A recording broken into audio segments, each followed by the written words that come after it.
Number one topic to talk about today is obviously the kind of fallout from the Pusha T verse on So Be It, the new single released by the Clips album. They're dropping again. I don't know. It's been like 16 years, I think, since they dropped their last album.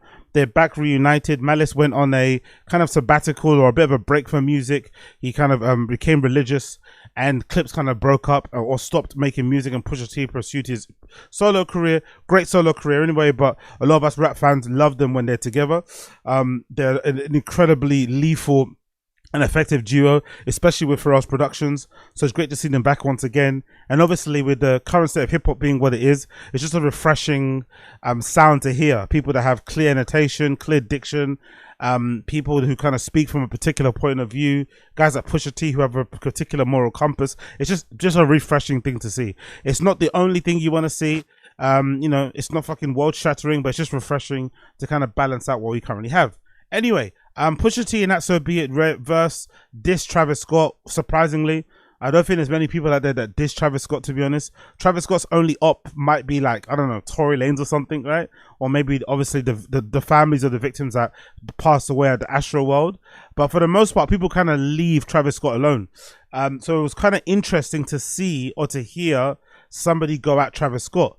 But if you're a real music fan, if you're somebody that's been a Travis Scott fan since before Days of Rodeo and shit, or Last Days of Rodeo, whatever that fucking album title is called, and you were maybe on the KTT2 forum, Kanye to the 2 forums and shit, and you just were about, you would know that there's been many stories about Travis being a piece of shit person, IRL, unfortunately. Although he has an incredible come-up story, in terms of being signed to different labels, having different management deals, publishing deals with this person, that person, looking up to Ye and eventually getting within his orbit, creating his great moments, rage music, live shows, right? I think he really transformed the live show and made that a thing, by the way, for his generation of kids and younger. I'm not going to lie, he doesn't really get the credit he deserves for that. But those rage shows, those early shows that Travis was doing really kind of set a precedent in terms of how seriously a lot of those younger kids coming up took those shows. Similar a little bit to kind of Tyler, the Creator, Odd Future, maybe somewhat, maybe to a lesser extent A$AP Mob, but A$AP Rocky and stuff. But I think Travis doesn't really get enough credit for how he kind of pushed those things forward. That being said, there are, again, a lot of stories, some of them rumors, some of them may be verified from people who have kind of spoken to him, been around him in real life, and have said he comes across like a bit of a dickhead. And he's obviously done some very dubious things to other artists as well who are coming up. I don't really remember them off the top of my head, but I do remember reading some stories of artists that he kind of, might have stolen a track from, might have promised something to, didn't follow through with it. Just loads of scummy stuff, innit? So it's not a total surprise that Pusha T would have these opinions about flipping Travis Scott. It's just a surprise that maybe he'd put it in a verse so clearly, because I don't think anybody was under any illusions when you heard that verse. Maybe you could have thought it could have applied to Ye as well, but I think Pusha is Pusha, because he loves Ye, because him and Ye were close, I think he knows that the way to get Ye, the way to kind of really hurt his feelings is to just not mention him at all. Not starve him of attention, because Ye is like the consummate attention seeker, right? He's my guy, he's my girl, I love him, but Ye is the consummate attention seeker. So Pusha, most likely, it wouldn't surprise me if we don't get many, if any, disses aimed at Ye on the album. I'm not gonna lie. There might be a slick line, but I think he's gonna completely ignore him. And maybe target some of his, obviously, vitriol towards Drake and shit, who he's been going at for a while. Anyway, long story less long, there was a rollout for this diss. I'm not going to lie, I'm not really liking the rollout. And this is going to bring me on to my next point. I'm not really liking the rollout for these disses. I don't feel like I've heard anything about the album's quality outside of diss records.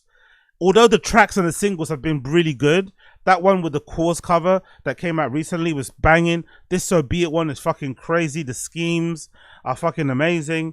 Malice rips it to pieces too. He doesn't get no props, but No Malice tears that track to pieces too. But I feel like I haven't heard much about the quality of the songs, about what they're trying to do musically, about what direction they're trying to go in, the themes around it, da-da-da-da. All I'm hearing is diss records. So it's kind of, I don't want to say it feels like a clout chase, but it kind of feels like a clout chase in a weird way. Although what he's saying are personal issues, and we also have to remember Pusha T rarely speaks, right? He doesn't really give many interviews. He doesn't drop a lot of music. He's always been a quality of a quantity guy. So maybe he feels like this has been long due for him to kind of say his piece on certain people. But I feel like all we're hearing is about the diss records, and it's starting to feel a little bit icky, especially the latest rollout that involves this sit-down interview that he did with Ebro from Hot 97. And of course, Ebro's probably foaming at the mouth to kind of interview Pusha T because of his well-documented hate towards Drake and shit. But in this particular interview, Pusha T kind of triples down on why he doesn't like Travis Scott. And yeah, man, like I said, it just feels a bit icky. It feels a bit icky that somebody of Pusha T's caliber of an MC and rapper is resorted to these type of promo tactics. I can't be mad at him, but it does feel a little bit icky. And it kind of reminds me why the music industry is a bit weird, isn't it? Because somebody of his talent, his level of lyricism, his level of fucking artistry, especially with No Malice, you know, by his side again, should just be promoting the music. The music should be the one selling itself. But I guess in this era, in this day and age, you kind of have to have a bit of a hook. I don't like it personally. Same reason why I don't like what's happening with Haim. Big up Haim the band. But I'm seeing Haim the band do all these really cringy TikTok dances and shit to try and promote their album that's coming out. I know it's an intrinsic and a necessary part, of the music industry. But it just feels like if you're like an elite level artist, if you're a generational talent, if you're like a fucking flag bearer, right?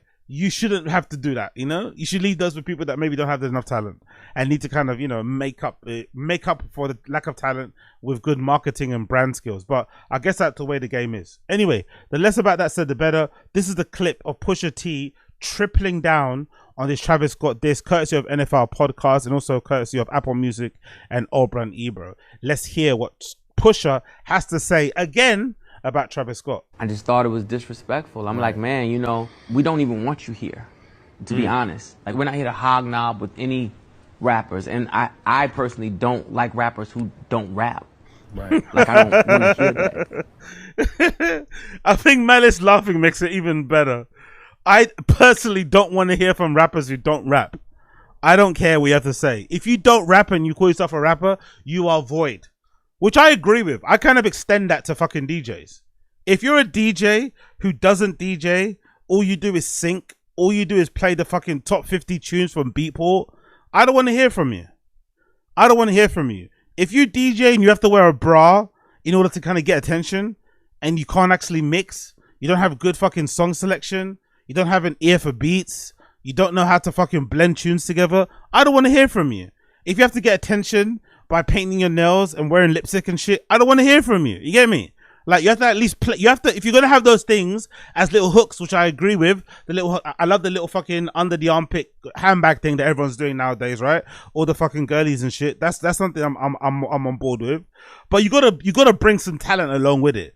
You can't just be coming into the game DJing with just all personality, all looks, all image, and zero skills. Because when I go and see you in an event and then I get pissed off and I write a terrible review, or I come on my shitty podcast and start talking negatively about you, I'll start receiving harsh messages, I'll start getting blocks and shit, blah, blah, blah. I don't want to have that. You don't want to have that. So just be good at what you do. Like, I don't want it. So, you know, to come and interrupt the session, to do something backhanded and backbiting, and not for nothing, like, man, I didn't have to put my arm around you before. You know what I'm saying? But honestly, we share that same sentiment. I love how Pusha has this very old school way of looking at men and manhood. You know? You showed weakness to me. You cried in front of me. Like, you know what I mean? I had to put my arm around you. I had to give you a hug. You were that down bad. You know? He shares my exact same sentiments about men crying. Like, I've even seen this video. I'm not going to lie. It kind of disturbed me a little bit. It kind of disappointed me slightly. I've seen this video of Gigs. Big up Gigs. Legendary fucking UK rapper, right? Legendary. UK rap scene. Legendary. SN1, The Landlord, General. Pecknam. You know what it is. He sits down with his podcast. He starts talking about his autism and growing up with autism and not knowing he had it and then finding out later on in life that he's autistic. It's like, bruh, come on, man. Even if you are, like, keep that to yourself, fam. What do you want? Is Gigs trying to be a victim? Are we all trying to be victims now? Is that what we need? We all want to be victims. We all want to be super vulnerable so the world feels bad for us so that we can make sense of maybe our dreary existence. Is that what we're doing right now? Where are all the superheroes, man? Even if you're a fake one, where are all the superheroes? Where are all the superhero men? Where they're at? Everyone's crying in front of the camera. Crying they don't have a job. Crying they don't have money. It's like, bro, go get that, bro. Go and get that. Knock over an old lady and take her fucking pension. Whatever you have to do, go and get it. Don't be on the internet crying. You know what I mean? If your girl leaves you and stuff, go get her back, man. Try your best. Sing a song from outside the window. Send her some flowers. I don't know. Do something. But don't be crying on the internet to me. Don't be crying on the internet to fucking everybody else. I love Pusha T for that. I love him for that. You know, to go along with the title, so be it. So be he does this numerous times. You know what I'm saying? He'll do it with his mentor. Yeah. Right. Yay. You know what I'm saying? By the way, that's a diss. With his mentor. Not mine. That's not my guy. His mentor. Doesn't even mention his name. You better say, yay. Yeah, that guy. His mentor. Woo! Pusha doesn't fuck with Ye at all, innit? It's so disappointing. So sad to see and hear. I'm not gonna lie. Pusha doesn't fuck with Ye whatsoever, man. Sad. End of an era. He was even instrumental in the whole beef now, the like that verse. Right. You know what I'm saying? Egging that on. I don't want nobody who don't rap to egg nothing on. You don't rap. Stay out of rappers' business. You specifically stay out of rappers' business. I love that. You specifically. Honestly, go back to that one more time. Brilliant. Nothing on. You don't rap. Stay out of rappers' business. You specifically stay out of rappers' business. Right. Don't do that. So good. You specifically. You stay out of rappers' business. Honestly, big up Pusha, man. What a flipping great interview. But again, my slight criticism of this will be, like, come on, man, give it a rest now. Tell us about the music. Tell us about the features. Tell us about the interesting places you're going on it sonically and shit. Tell us about how cool it was to be in the studio again with Pharrell. Tell us about how nice it is to be back in the studio again with your brother. Maybe thinking about going on tour. Maybe just navigating the music industry with somebody that you really trust, your flesh and blood. Talk about that. As opposed to like the diss records. It's like, bruh. And also, like, it's Travis Scott, innit? Like, what the fuck's he gonna do? You know what I mean? What the fuck is Travis Scott gonna do? The only record of Travis Scott, I'm gonna look it up now, but I'm thinking about when he really rapped. There's a record on his album, one of his best ones actually in recent years. He's got a record. Maybe is it in Birds Fly Trap McKnight one? Is that the one? No, it's not that one. What album is it? Maybe it's Astro World. There's a track on Astro World. That's it, Coffee Bean. There's a track on Astro World called Coffee Bean that might be his best sort of like rapping display I think I've heard from Travis, where he's actually spitting bars, and it's like a backpack sort of like it's sort of like a conscious rapper beat, if I'm not mistaken. I've listened to it in a while, but even that isn't good enough. That's not even good enough to even compete with Pusha. But that being said, although we know if Travis did try and rap, did try and spit, did try and drop a diss record towards Pusha, he'd get eviscerated. I'm here for it. I'm here for Pusha T, in a way, pushing Travis to get his pen out and start writing some raps. I'm all for it. Even though most likely what Pusha said about Travis isn't true, because the original kind of pissed off thing he had was that Travis came to a studio session, kind of, wasn't invited to it and sort of like, took over the session to play his stuff. And when he was playing his stuff, he played Meltdown, but he didn't play the version with Drake's verse on it. And Pusha's saying that this guy's snaky because later on he got Drake on the song, released it, it became a big diss record. But some people are saying on the internet that allegedly Drake didn't turn in the verse the time that Travis played it for Pusha. So technically that verse didn't exist. Now, I'm still annoyed, to be honest, because you got to tell me. If we're boys, you got to tell me, oh yeah, I got Drake on this one. You get what I mean? Like, I'm already annoyed anyway as it is. I think Pusha's the same.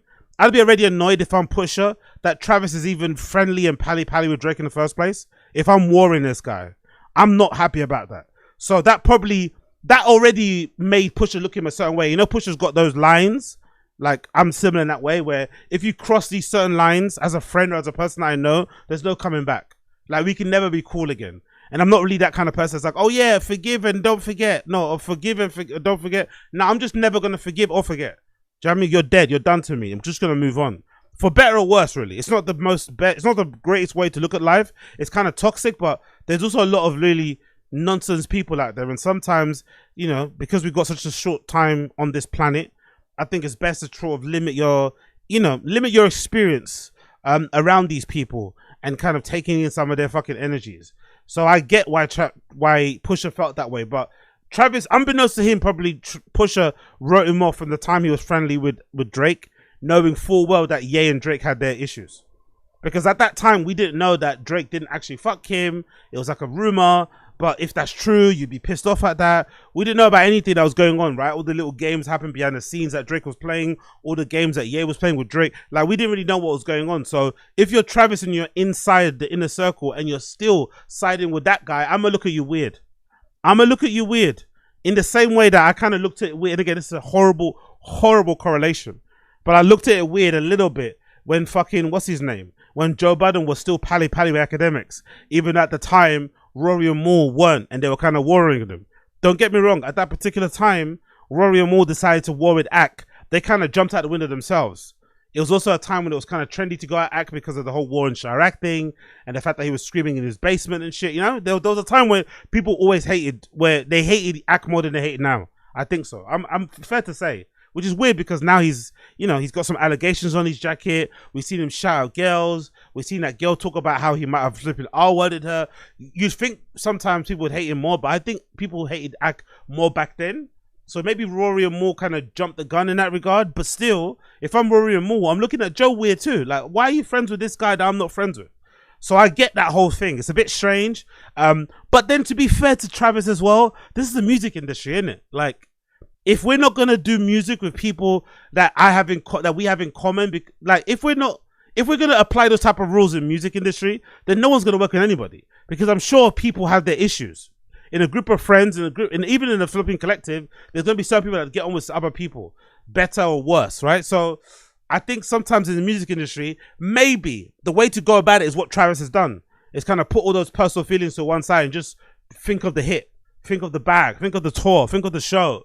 Think of the music video, you know, have the fucking endorsements commercially in mind. Like, don't care about the feelings, don't care about the morals, the principles, don't care about maybe some of the, street rules and shit. Like, just focus on the music. It's a bit fake. It's a little bit fake, un poquito fakeco, but it might be the best way to go about doing things. But still, I'm glad that someone like Pusha T exists. It's refreshing in the music industry full of people who are very, very fake. It's good to hear that someone like Pusha T exists and has a certain moral principle. He has a certain moral compass that he doesn't deviate from. He draws his lines in the sand and he kind of stands on it. He's very loyal to a fault, I think, in some regards, because I think the Ye thing kind of exposed that, because Ye kind of made him look kind of crazy when he's going really crazy at Drake, and then Ye suddenly pops up with Drake at a fucking Larry Hoover concert. If you're pushing, you're probably looking at it like, what one for this, bruv? I'm out here fucking, putting fucking pen to paper, ripping this Drake guy a new asshole, and here you are at the Larry Hoover concert, like, in your boots, jumping up and down. Do you know what I mean? So, I get it. If you're Pusha T, I freaking get it. Big up the stream chat. What are you guys saying here? I like Pusha as a fellow bully. I support it. Big up Young Old Vibes. Case with Moses, Pusha has immaculate skin though. Pause. Must be borrowing Pharrell's Korean skincare routine. Yeah. Pusha T's skin, immaculate. You can see it from the video. You can see it from this close up. Immaculate. But I also think he's I don't know. I don't get the vibe that Pusha T is doesn't even have that many gray hairs. He seems like he's a very low stress guy. I don't know if he drinks at that much, if ever. He doesn't really strike me as a smoker. He kind of strikes me as that consummate kind of dude in the hood who sold a bunch of shit but didn't do none of it. Now they don't really exist, I feel like most dealers that I've known in my years, I don't know them anymore, by the way, wink wink, but most dealers that I've known over my years have been the kind of dealer, especially in recent years, who dabble in what they sell. Which is why a lot of people get friendly with dealers, because sometimes if you get friendly with them, you can sometimes get a lot more than what you pay for, because they're so fucked up, they can end up kind of nicing you. because they're so fucked up. Or sometimes you call them and they don't pick up because they're on a fucking bender. So I think dealers now are way more inclined to kind of, you know, dabble in their stuff. But Pusha strikes me as somebody that if he did kind of dabble in that sort of stuff, which I know he didn't, but if he did, he was strike himself as kind of stuff that kind of operates with it in terms of a business way. I just sell this stuff, I don't do anything. So on top of being low stress, he's not really mixy in the industry. He doesn't look like he drinks or smokes and stuff. It's no surprise that his skin looks the way it does. Because if I'm not mistaken, isn't Pusha like in his late 40s or mid 40s? This is a grown up man, and he looks like this. God damn. Pause. Bigger on 10 toes. Diamonds look like PP. Bigger Keto Mosing. I'm foaming at the dick for the Kendrick verse. Agreed. You be at Young Old Vibes. 10 people died in my city, and he ruined the memory of the actual astral world. We don't want it. Yeah, for sure. Agree with you on that one, Young Old Vibes. Jaden King, in the OG Meltdown interview, he brought up Travis doing it with sicko mode and the shit would like that. No, that's for sure. So that's the thing I think about. I think, personally for me, that Travis probably had several strikes with Pusha. And maybe that Meltdown thing sent him over the edge. Now was the final thing. But I think there were loads of things that got on his nerves. Surely the sicko mode shit was the one. Because that was one of the verses that sent Ye, into a frenzy. That kind of made fucking Ye go mental.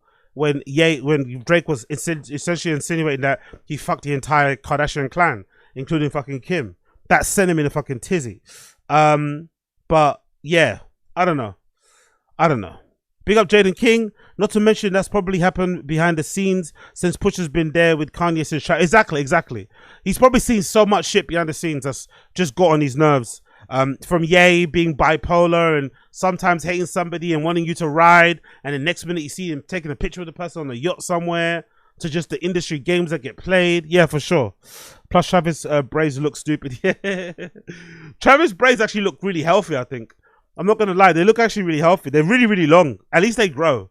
It's good to see his ones growing. I think they grow. They look really fucking long, really pristine. He gets them done quite often. I don't think I've ever seen Travis outside not looking very immaculate braid-wise and fade-wise. I don't think I've seen him look with the fuzzy braids. And I've seen A$AP Rocky with fuzzy braids. I've seen even Pusha T with fuzzy braids. But I don't think I've ever seen a picture. No, actually, I've never seen a picture of Pusha T. I'll take that back. I don't think I've seen a picture of Pusha T with fuzzy braids. But I definitely haven't seen it with Travis. Travis really takes care of himself when it comes to his braids.